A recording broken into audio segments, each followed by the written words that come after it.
o livro do profeta Isaías, no capítulo 32, no versículo 1, está escrito assim: reinará um rei com justiça, e dominarão os príncipes segundo o juízo, e será aquele varão como um esconderijo contra o vento, como um refúgio contra a tempestade, e como ribeiros de águas em lugares secos, e como a sombra de uma grande rocha em uma terra sedenta. Será que Isaías está falando de São Francisco, ou do Padre Cícero, ou do apóstolo São Paulo, São Pedro, São João? Isaías está falando de Jesus. Isaías está falando do Messias, do Cristo, o Salvador do mundo. Isaías, irmãos, está dizendo que Jesus, que esse rei reinará com justiça. Jesus, irmão, hoje ele é o rei da nossa vida. Embora o reino do mundo não se tornou do Senhor e do seu Cristo ainda, porque a 7ª trombeta ainda não foi tocada. Os reinos do mundo se tornarão de Deus e de Cristo apenas quando a 7ª trombeta for tocada.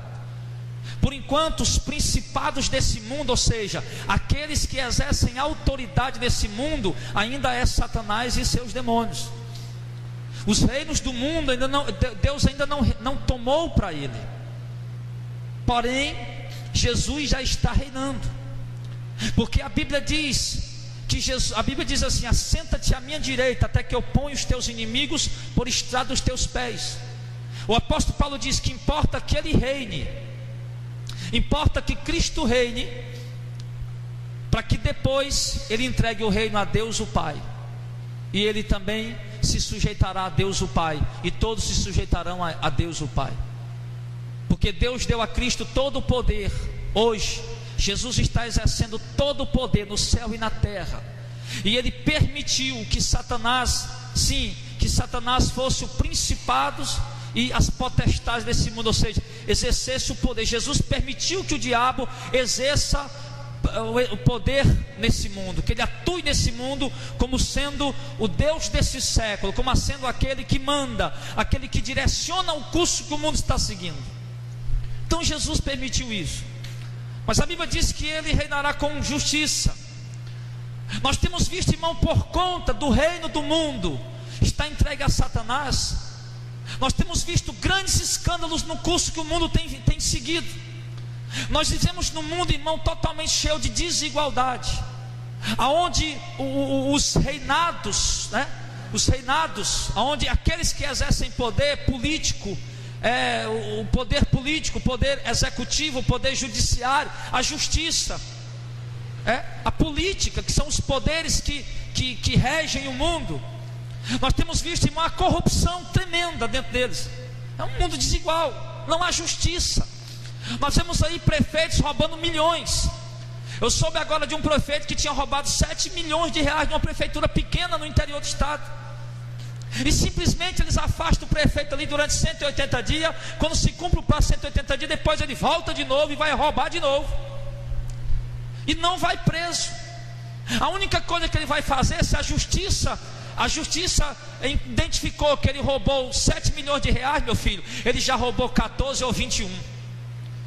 A justiça vai obrigar ele a devolver o dinheiro, uma parte do dinheiro, e a outra parte ele vai viver em regalias, a outra parte ele vai viver aí luxando e charlando às custas do dinheiro público. Enquanto nós vemos aí, irmãos, deputados, vereadores, prefeitos, governadores, senadores ganhando salários exorbitantes, nós vemos aposentados, pensionistas, trabalhadores minguando com um salário tão pequeno, irmãos, que quase não dá nem para sobreviver.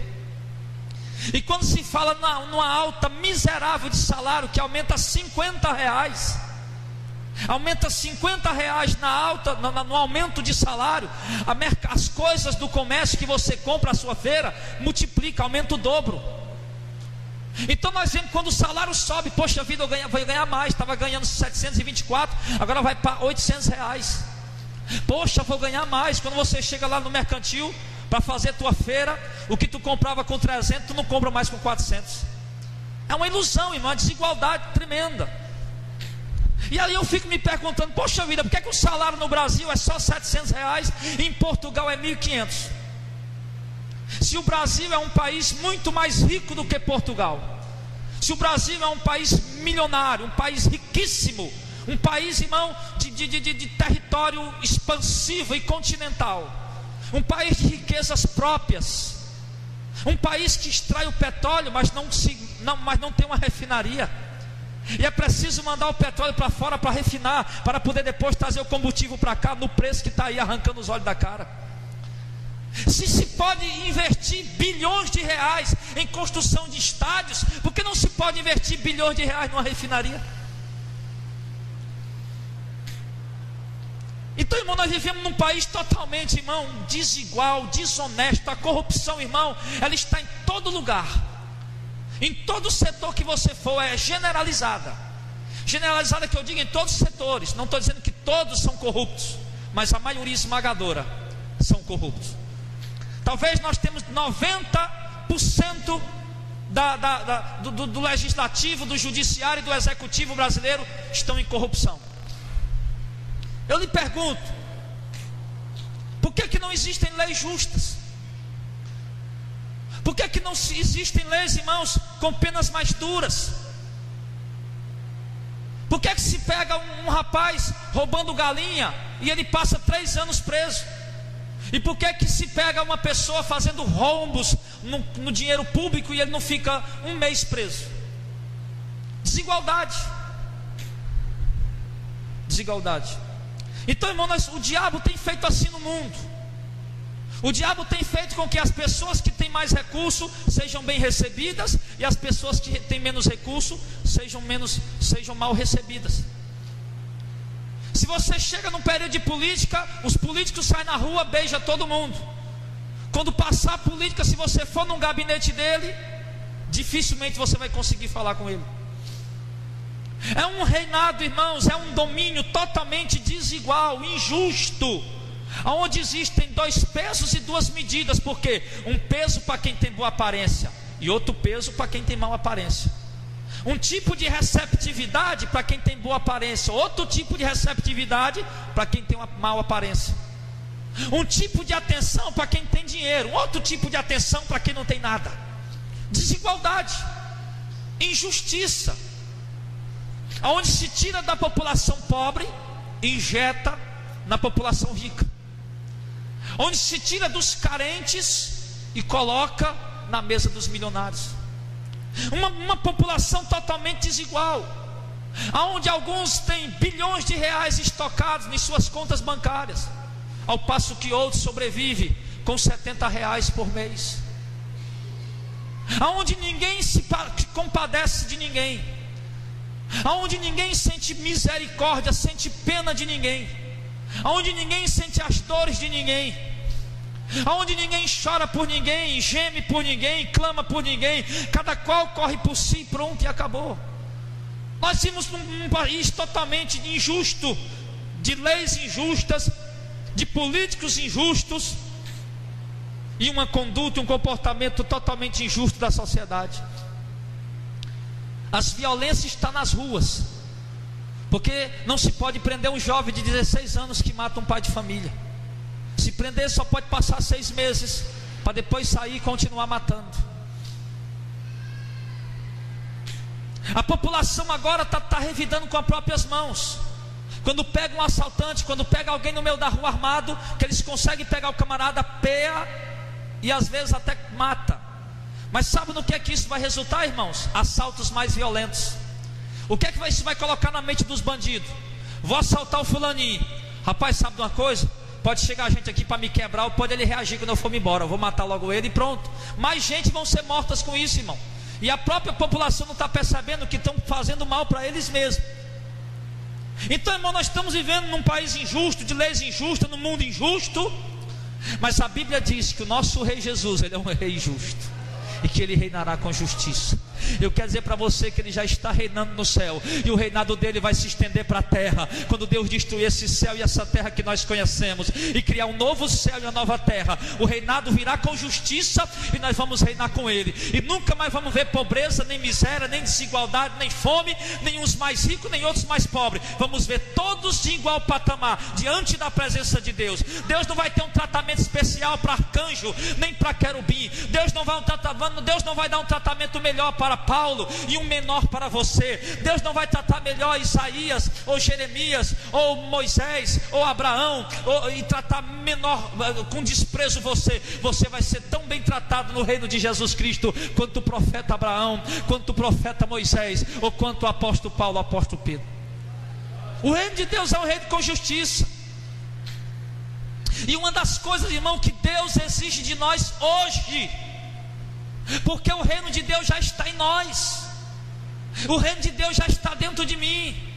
Eu já fui selado pelo Espírito Santo, eu já fui comprado pelo sangue de Cristo. O reino de Deus está na minha vida. Então o que Deus quer de nós, cidadãos do reino, é que nós sejamos tão justos quanto Ele, que nós comecemos a viver essa vida justa, a praticar essa vida de justiça hoje.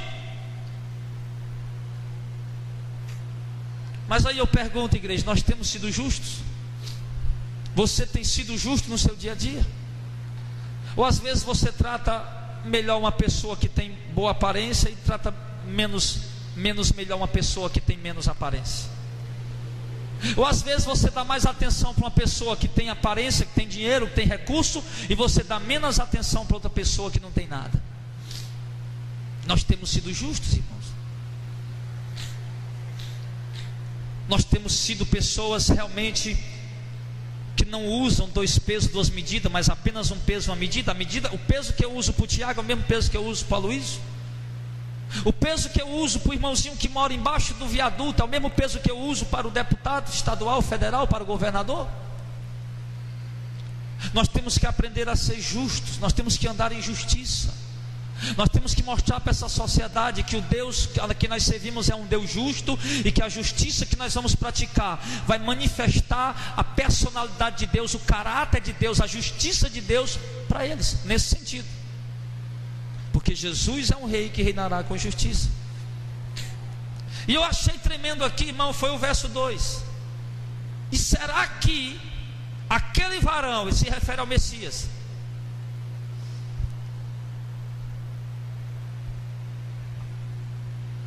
e será aquele varão um esconderijo contra o vento, e como um refúgio contra a tempestade, e como ribeiros de águas em lugares secos, e como a sombra de uma grande rocha em terra sedenta? O que ele está mostrando aqui, irmão? Que este varão, o Messias, ele traz refrigério para a nossa alma nos tempos de adversidades. Ele diz aqui: ele é um esconderijo contra o vento.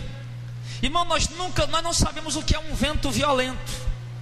Nós aqui do Ceará, aqui de Fortaleza, não sabemos o que é um vento, um tufão de vento de 120 km por hora.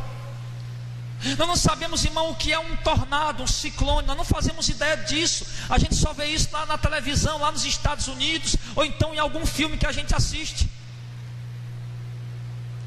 Mas as pessoas que vivem nessas regiões e sabem o que é a força de um vento que derruba casas, que mata pessoas, que destrói lares, famílias, vidas, essas pessoas sabem o valor de um abrigo na hora de uma tempestade dessa.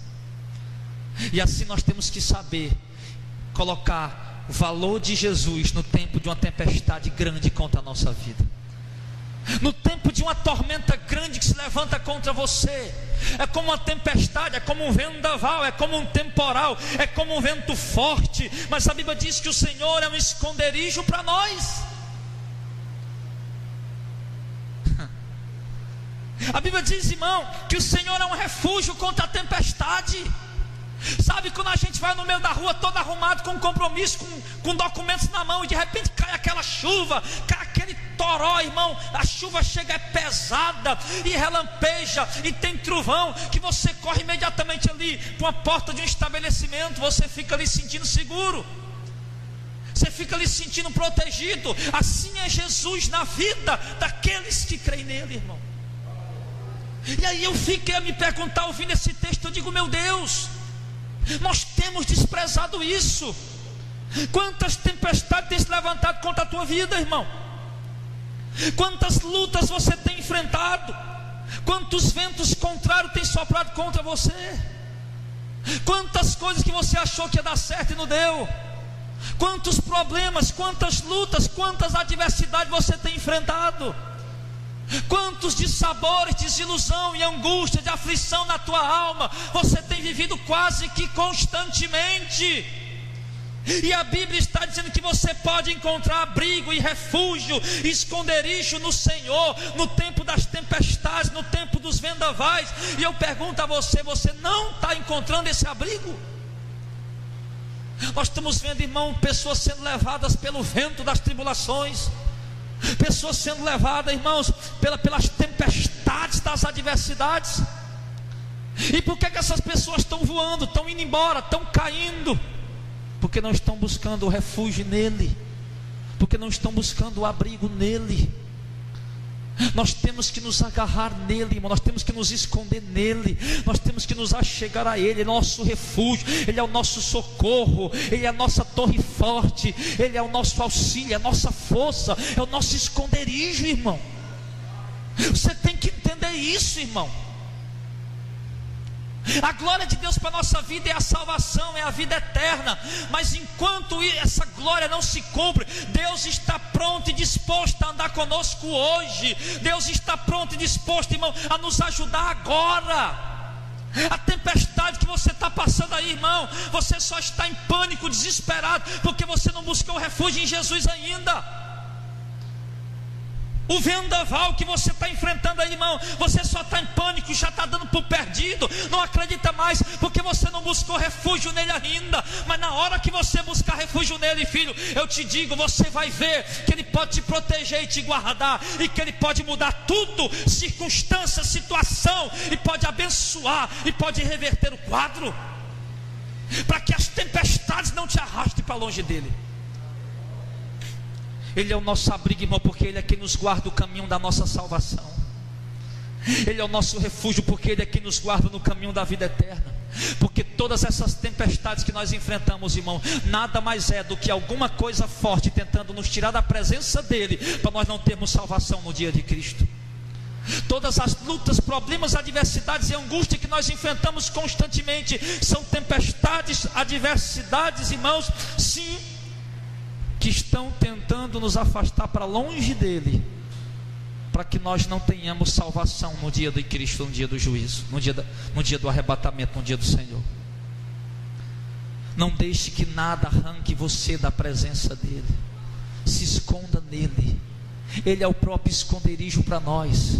Andar com Cristo traz problema? Traz. Andar com Cristo traz adversidade? Traz. Andar com Cristo traz tribulação? Traz. Andar com Cristo traz reveses do inimigo? Traz. Mas andar com Ele traz muitas lutas e adversidades? Sim. Mas Ele mesmo é o nosso abrigo na hora dessa tribulação. Ele mesmo é o nosso refúgio nas horas dessa adversidade. Estamos andando com Ele, estamos passando problema por causa dEle, estamos passando luta por causa dEle, mas Ele é o teu refúgio, meu irmão. Se refugie nele, se esconda nele, corra para a palavra, se agarra às promessas, creia. Jesus disse em Marcos: eu estarei convosco todos os dias até a consumação do século. Jesus não deixou a gente só, ele foi para o céu, mas deixou o Espírito Santo. Ele está aqui, ele está comigo, ele está contigo. Aonde você entra, aonde você sai, o Senhor está do teu lado, está dentro de você, está com você para andar com você aonde você for. A nossa entrada, a nossa saída é guardada por Ele. O que nós fazemos, irmão, é guardado por Ele. Nós não podemos, irmão, não permita que essas tempestades venham arrancar você da presença dEle, venham tirar você do caminho dEle, porque tem vento que bate forte, e às vezes pelo fato de não estarmos vendo o Senhor, a tendência é a gente olhar para alguma coisa em volta e se agarrar a ela. Mas Deus não gosta de dividir a glória dEle com ninguém. Deus quer que você se agarre apenas a Ele. Ele disse no profeta Isaías: a minha glória não darei a outro, e a minha honra não darei às imagens de escultura. Imagens de escultura, irmãos, são ídolos. E ídolos, irmãos, nós podemos abranger muitas coisas com ídolos. A própria palavra diz, pelo Espírito Santo, na boca do apóstolo Paulo, que a própria avareza é idolatria. Então não adianta querer se agarrar a homens, não adianta querer se agarrar a coisas materiais no tempo da tempestade. Deus não se agrada disso. Deus se agrada quando nós estamos passando luta e nós corremos para os pés dele e dizemos: Pai, eu estou aflito, angustiado, as tempestades estão soprando minha vida, eu estou quase afundando, me socorre, me ajuda, porque não tenho mais eu nem no céu e nem na terra que possa me socorrer, a não ser o Senhor. Tem que ser assim. Mas o problema é, as lutas vêm, as tempestades vêm, os problemas vêm, aí você fica olhando para todo mundo, procura todo mundo, menos a Deus. Você clama aos ouvidos de todo mundo, suplica aos ouvidos de todo mundo, menos aos ouvidos do Senhor. É o último que você... Quando os homens não podem mais te ajudar a fazer nada, você já correu para todo que é lado, já contou para todo mundo todos os teus problemas, já se confessou com todo mundo, aí ninguém pôde fazer nada por você. Aí é que alguns ainda vão lembrar de buscar a Deus, quando a primeira coisa deveria você buscar o refúgio no Senhor, o abrigo no Senhor, o esconderijo do Senhor. Senhor, estão querendo destruir a minha vida, se refugia nele. Senhor, estão querendo acabar com o meu ministério, corre para de trás dele. Sabe, irmão, um pai, quando o pai vê um filho em perigo, ele toma logo à frente. Quando o pai vê um filho em perigo, alguma coisa ali. Eu soube de um exemplo que passou na TV, de um assalto que houve numa casa, e o bandido ia atirar no filho do homem, estava o pai e o filho lá, e o bandido ia atirar no rapaz, e o pai dele pulou na frente, levou o tiro no lugar dele e morreu. Porque pai é assim. E se um pai tão imperfeito e mau como nós somos capazes de fazer isso pelo nosso filho, quanto mais Deus não está disposto também a tomar a tua frente, se assim você buscar o refúgio nele.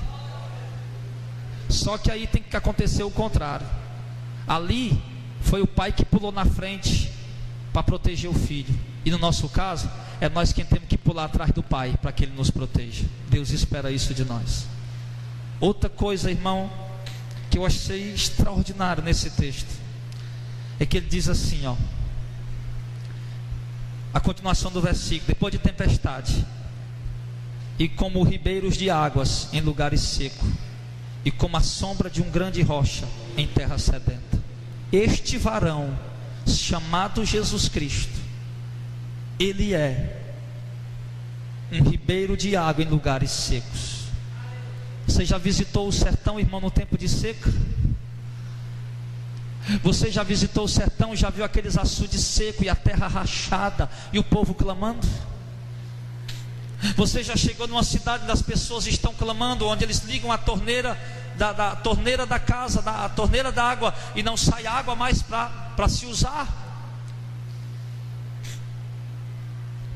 Você já caminhou em algum lugar, irmão, em alguma estrada deserta durante algumas horas, aonde não havia água para você beber, e você sentiu sede, desfalecendo de sede, e a sua língua pegava no céu da boca de tanta sede?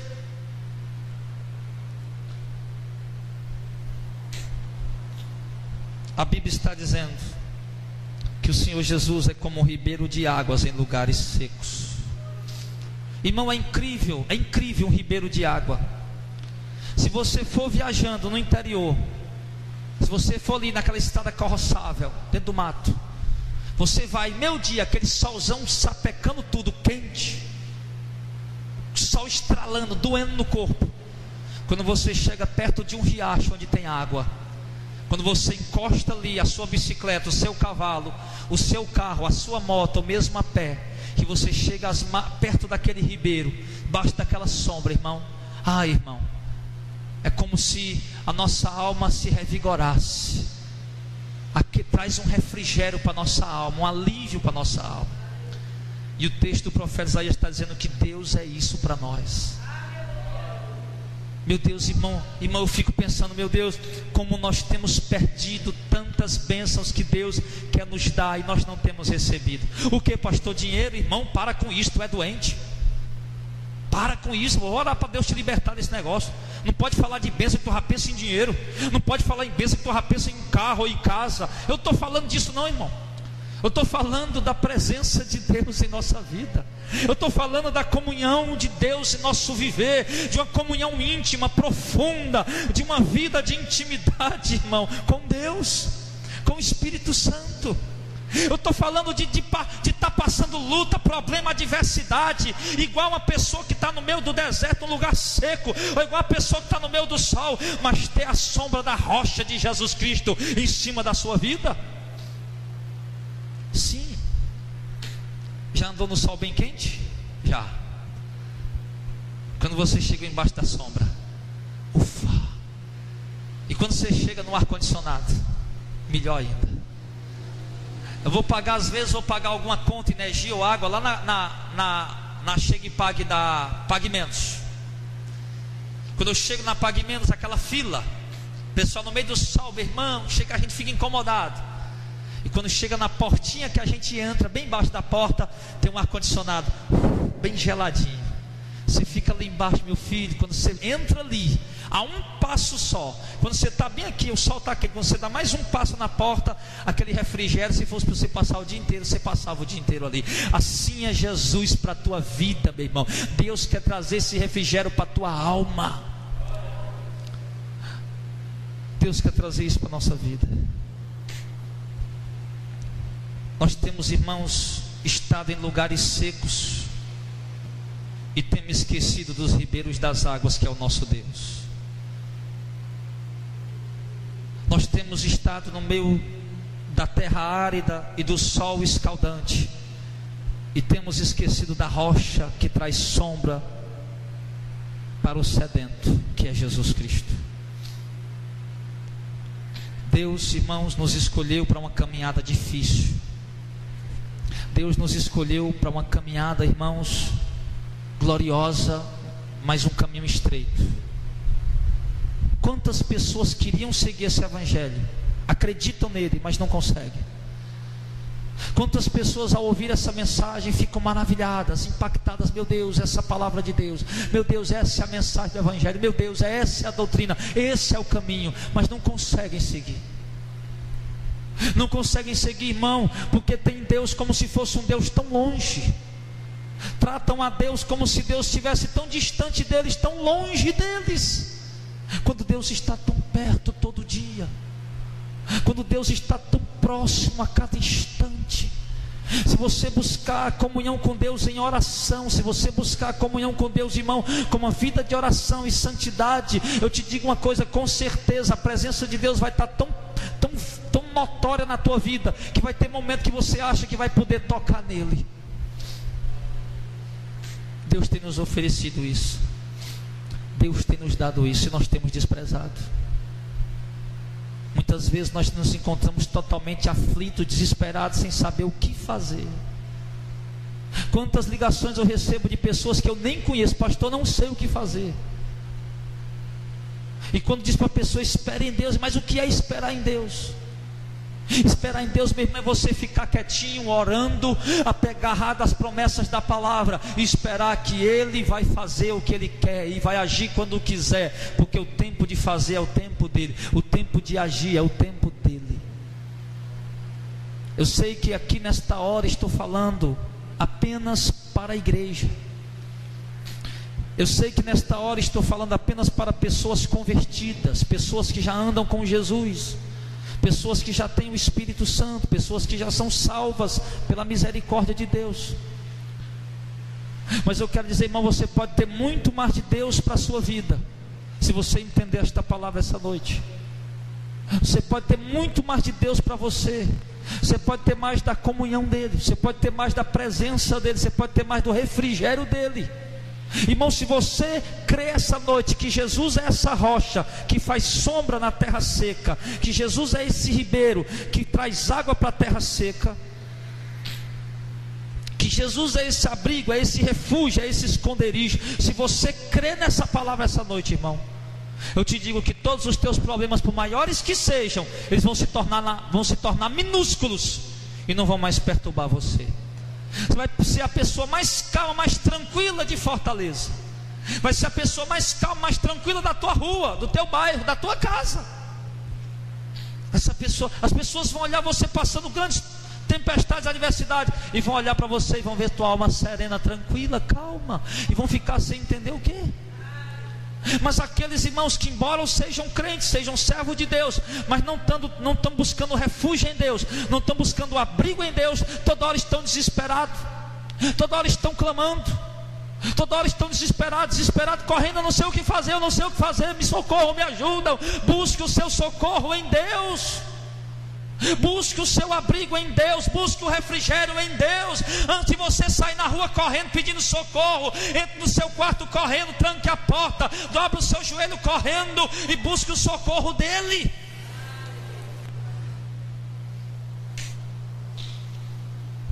O Senhor é como um esconderijo contra o vento, e como um refúgio contra a tempestade, e como ribeiros de águas em lugares secos, e como a sombra de uma grande rocha em terra sedenta.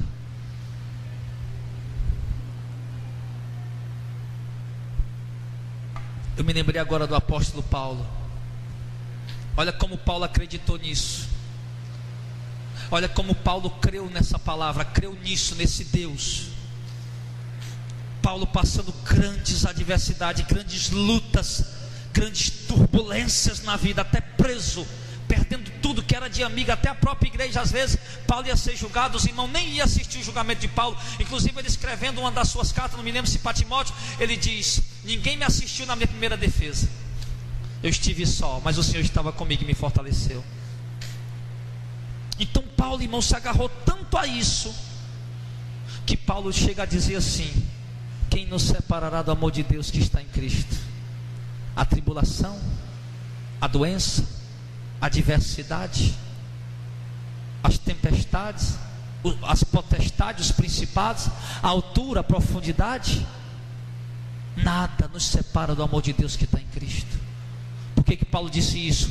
Porque embora toda a adversidade que Paulo enfrentava, ele sabia que o amor de Deus estava na vida dele, e ele se agarrava ao amor de Deus. Ele sabia que Deus estava ali protegendo ele. Por que Paulo não desistiu do seu ministério depois de apanhar de vara 3 vezes e levar 5 vezes 39 chibatadas?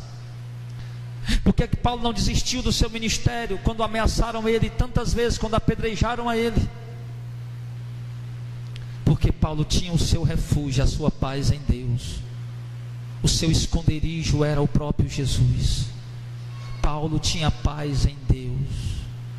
Uma de suas cartas Paulo escreve dizendo assim: alegrai-vos no Senhor.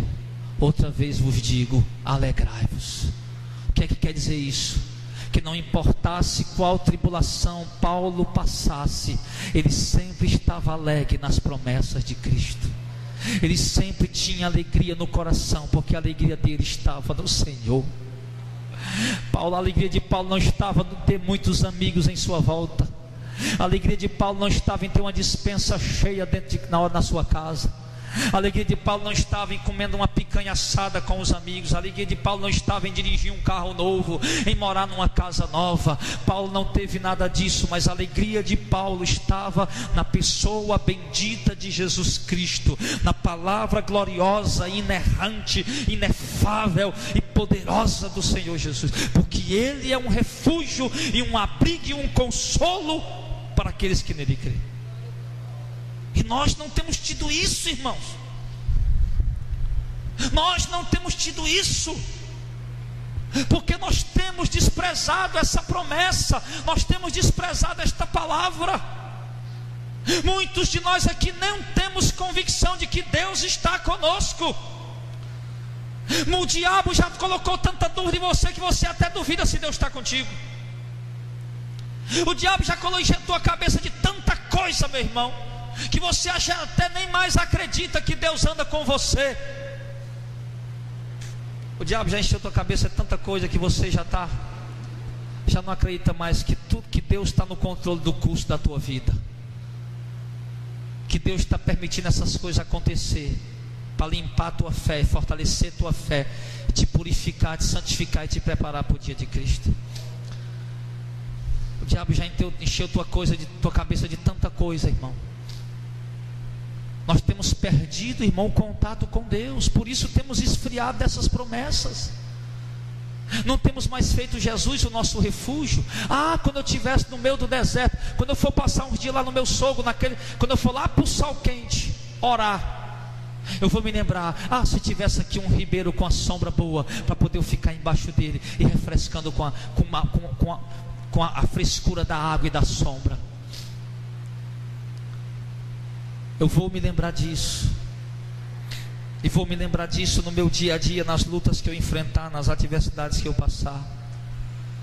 O problema, irmãos, é que nós temos perdido o contato com Deus, porque muitos de nós não temos mais a vida de oração como deveríamos ter. Eu tenho dito isso, igreja, insistentemente, que para ter uma vida de oração, meu irmão, é preciso muito perseverança e dedicação. Mas para perder a vida de oração é fácil demais. Você perde da noite para o dia. Você pode ser o crente que mais ora nessa igreja, mas se você, meu irmão, começar a vacilar na sua vida de oração, não, porque eu já orei muito hoje, já orei muito ontem, hoje eu vou dar um tempo. Se você começar a pensar assim, meu irmão, você vai morrer espiritualmente, você vai esfriar espiritualmente. Daqui a pouco você não ora mais, como muitos aqui não estão orando mais.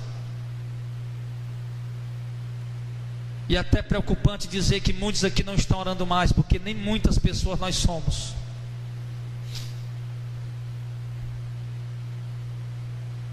Nós temos, irmãos, por que é que entramos em pânico constantemente? Por que é que entramos em desespero constantemente devido às adversidades? Porque temos perdido o contato com Deus através da oração. Por que é que não temos feito Deus o nosso refúgio, o nosso refrigério, o nosso abrigo no tempo das tempestades, ou como o ribeiro de águas de sombra no meio do sol quente? Por que não temos feito de Deus o nosso ribeiro, o nosso refúgio, o nosso abrigo, o nosso consolo, o nosso refrigério para a nossa alma? Porque temos perdido o contato com Deus em oração. O homem e a mulher de Deus que ouvir essa palavra essa noite e entender que Jesus é isso, Jesus é um abrigo, um esconderijo contra o vento, Jesus é um refúgio contra a tempestade, Jesus é um ribeiro de água em lugar seco, e é uma sombra de uma grande rocha numa terra sedenta. Se você entender que Jesus é isso para você, e voltar a buscar a Deus em oração, a tua alma vai ter descanso, vai ter repouso. A tua alma vai voltar a ter paz e tranquilidade no meio das adversidades. Você mesmo vai se surpreender a si mesmo.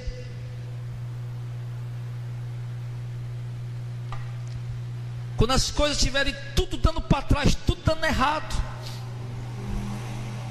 e você olhar em sua volta e ver todo mundo em pânico e desespero, e você naquela paz, naquela tranquilidade, você diz: meu Deus, de onde é que está vindo essa paz? De onde é que está vindo essa tranquilidade? Aí você vai lembrar: é do meu esconderijo que é Jesus, é do meu abrigo que é o Senhor, é do meu refúgio que é Cristo, é do meu ribeiro que é Deus, é da minha sombra que é o Altíssimo. Davi, uma vez, ele disse no seu salmo: assim como a corça suspira, sente sede e desejo pela corrente das águas, assim por ti, ó Deus, suspira a minha água. Davi, a minha alma, Davi dizia: a minha alma tem sede de Deus. Nós não estamos mais sedentos por Deus, irmãos. Nós não estamos mais com sede de Deus. A igreja não tem mais sede de Deus. As pessoas estão comprando muitos tipos de livros para ler, livros de romance, livros de história, livros de isso, livros daquilo. As pessoas não têm mais sede de Deus. As pessoas não leem mais a Bíblia. A Bíblia pode ser o livro mais vendido do mundo, mas talvez seja o menos lido, porque a maioria das pessoas que compram a Bíblia, irmão, tem ela apenas aberta em sua casa, no Salmo 23 ou no Salmo 91. E os crentes místicos e idólatras têm andado com a Bíblia apenas como um tipo de amuleto. Coloca dentro do carro, anda com ela debaixo do braço, como se fosse um tipo de amuleto.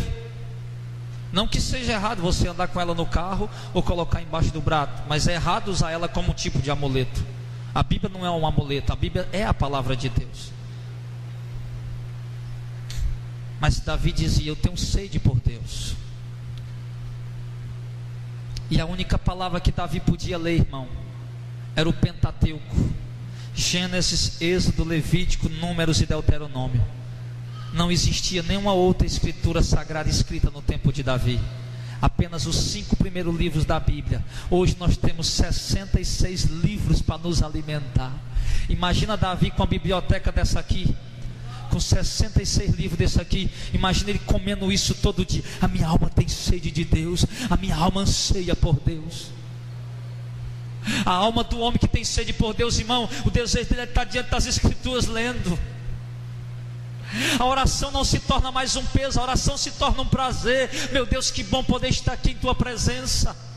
A leitura bíblica não se torna mais uma obrigação, porque eu tenho que fazer, não, se torna um prazer glorioso. Meu Deus, que palavra tremenda, que palavra gloriosa. E você lendo ali, meu irmão, e quem já foi cheio com a palavra sabe disso. Você lendo ali a palavra te enchendo, aquele gozo transbordando, e você, meu Deus, que glória, meu Deus, que glória. Você, um versículo ali, Deus te toma com aquela glória, e você mergulha naquele versículo, e Deus te arrebata ali, e você fica ali, meu irmão, na presença de Deus, tempos e tempos ali. Deus trazendo refrigério para a tua alma através da palavra. Pastor, e onde é que eu posso encontrar Deus para ter esse refrigério? Na palavra. Pastor, onde é que eu posso encontrar Deus para ter esse refrigério? Na oração. Irmãos, escute o que eu digo para vocês, irmãos. Em nome de Jesus eu peço isso. Eu não quero o mal de vocês, eu quero o bem de vocês. Orem, orem, dobrem seus joelhos e orem.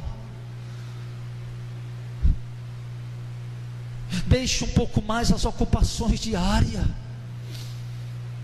Deixe um pouco mais o corre-corre. Mas eu sei qual é o corre-corre, eu sei, conheço a luta das irmãs, eu sei. Eu sei que a luta das irmãs é muito maior do que a luta dos varões. Mas tire do seu dia, irmão, um tempo todo dia na sua batalha. Deixa a roupa, a panela, tudo para lá. Tire tempo com Deus em oração e para ler Bíblia diariamente.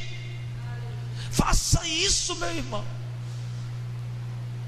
Irmão, se você fizer isso, você vai dizer: meu pastor é o meu melhor amigo, porque me deu o melhor conselho. Tem gente que acha que a gente mandar ele orar é porque acho que o cara não tem nada para fazer. Vá orar, meu irmão. Pensa que eu não tenho coisa para fazer? A melhor coisa que você faz, irmão, é deixar os seus afazeres, uma parte deles, e orar. Se nós voltarmos a orar, se você voltar a ler Bíblia e orar, irmão, o fogo vai se acender de novo na tua vida. O ribeiro de água viva vai começar a fluir de novo no teu coração. A sede de Deus vai brotar de novo em você, que você não tem mais sede de Deus, mas você vai voltar a ter sede de Deus novamente.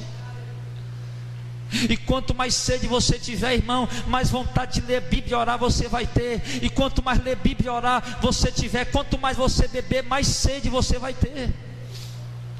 Basta você pedir a Deus isso em oração. Dobre seu joelho hoje e diga: Senhor, eu quero ter sede de Ti.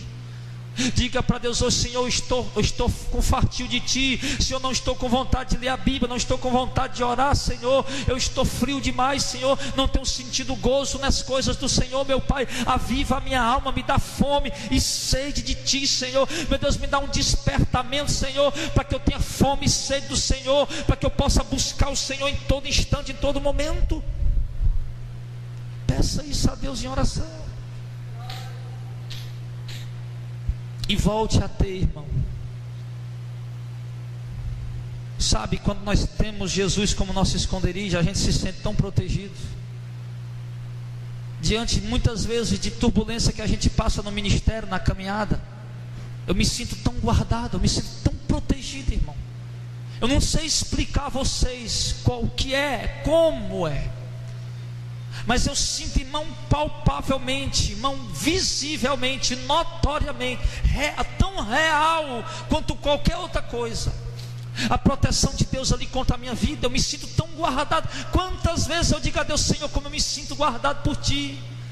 Uma confiança, irmão, uma proteção, sabe? Como Deus estivesse me cobrindo ali com a sombra dele, porque Ele está.